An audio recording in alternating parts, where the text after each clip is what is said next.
My name is Aaron Taylor, and today I'm going to be a voice for the voiceless. Imagine that this is your home. You can never leave, and it is never cleaned. This is the harsh reality for approximately 40 million animals every year, according to CareTheWild.com's article, Inside the Fur Trade. Today, I'm going to put you into the lives of one of these helpless animals. I will discuss the harsh living conditions as well as the horrendous deaths that they experience. And finally, I will propose a solution to how you can help bring an end to the madness that is the Chinese fur trade.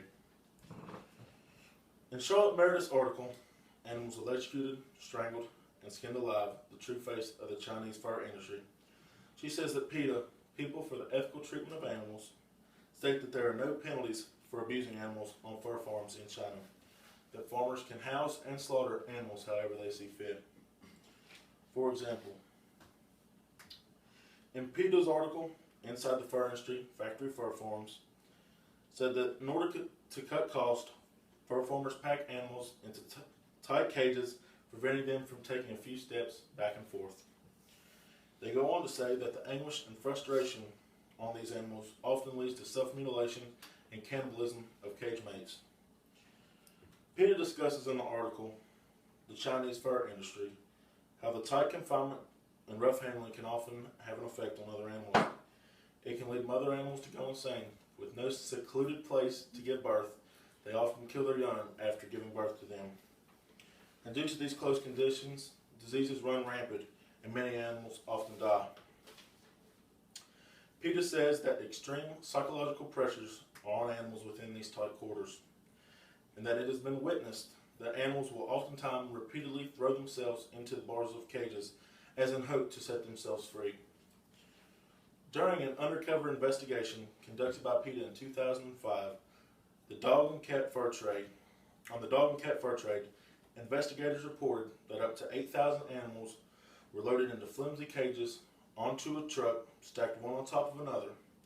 Animals were packed so tightly they couldn't move, and were often without food or water for a multi-day journey. Investigators also reported that they saw numerous dead cats and dogs, many with collars still around their neck. Once the truck reached its destination, the animals' cages were tossed onto the ground from as high as 10 feet. This caused multiple animals to have fractures in their legs and back, resulting in death most times. Now I will discuss the horrendous deaths that many of these animals experience while on fur farms in China. In 9 shocking fur facts, PETA states that in China, more than 2 million cats and hundreds of thousands of dogs are bludgeoned, hanged, bled to death, and oftentimes skinned alive for their fur. Bludgeoned is defined as to beat someone repeatedly with a heavy object, often used as a tactic to stun or knock the animal unconscious. Many times the first blow doesn't do the trick, and the animals are struck repeatedly. Sometimes the stun wears off as the animals are beginning to bleed out. Bleeding an animal consists of slicing the jugular vein in the neck and results in death due to blood loss or the animal strangling on their own blood. In PETA's article, The Chinese Fur Industry, it describes an investigation conducted by Swiss Animal Protection East International. Many animals were alive when the skinning process began. The animals' free legs kicked in agony, and after the skinning was complete, the bodies were tossed onto a pile of many naked victims. Investigators stated that some were still alive, breathing in ragged gasps, slowly blinking. They reported that some animals' heartbeats continued 5 to 10 minutes after skinning. I believe my words can't even give you an idea of what these animals go through.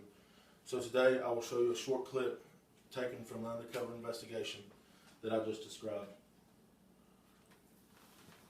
This video is very graphic, I must warn you, and if you need to step out, please go ahead.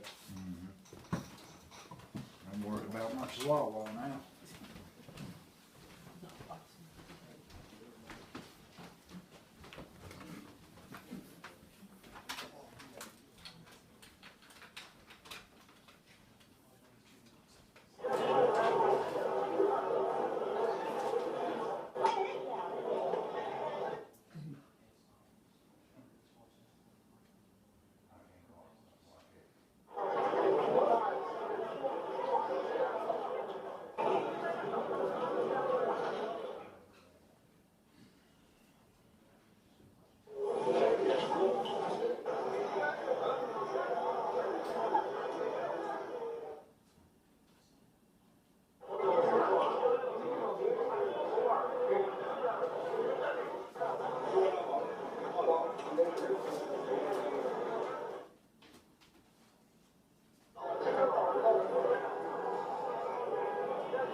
Animals cannot speak for themselves, so they need you to be their voice. Join me and let's help end the nightmare that is a true reality for these animals daily. You may ask yourself, how can I help? What you can do is you can pledge to be fur free. Shop clothing brands such as Ralph Lauren, Tommy Hilfiger, and Stella McCartney, brands that have pledged to be 100% fur free. You can go to www.voicelessfriends.org and sign a petition to Chinese politicians, urging them to enable acts to protect these animals on Chinese fur farms.